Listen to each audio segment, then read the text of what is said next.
Salam hörmətli izləyicilər. Bilirsiniz ki, həmişə tarixdə mübahisəli ərazilər olmuş, iki dövlət arasında daim ərazilər uğrunda müharibələr baş vermişdir. Belə ərazilərdən də biri hazırda Amerika Birləşmiş Ştatlarının tərkibində olan Texas ştatıdır. Texas ştatı vaxtilə Meksikanın tərkib hissəsində olub, hətta ayrıca bir Texas adlı dövlət olubdur. 1836-46-cı illərdə Texas adlı deməli dövlət olmuşdur, fəaliyyət göstərmiş bir dövlət kimi 1836-cı ildə deməli inqilab nəticəsində, vətəndaşların iradəsi nəticəsində deməli Meksikadan ayrılaraq ayrıca dövlət kimi deməli fəaliyyət göstərmişdir.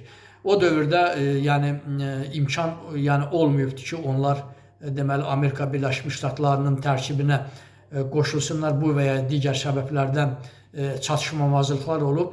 Amma sonradan 1846-48-ci ildə bu Texas uğrunda Meksika ilə Amerika Birləşmiş Ştatları arasında müharibə baş vermişdir.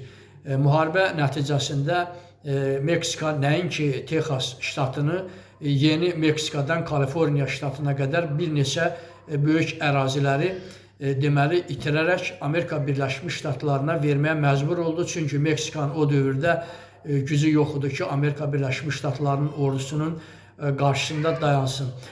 Amerika Birləşmiş Ştatları deməli Texası işğal etdikdən sonra orada müəyyən deməli mübahisəli ərazilər qalmışdı. Ona görə də Amerika Birləşmiş Ştatları Meksikaya nümayəndələr göndərir ki, bu mübahisəli əraziləri həll etsinlər. Lakin Meksika hökuməti həmin nümayəndələri qəbul etməkdən imtina edir və nəticədə Amerika Birləşmiş Ştatlarının orada olan deməli ordusu, General Taylor'un komandanlığı altında olan ordu demək həmin mübahisəli əraziləri də deməli işğal eləməyi bacardı. Ona görə də bu gün də Amerika Birləşmiş Ştatları ilə Meksika arasında bildiyiniz kimi deməli böyük bir sədd var.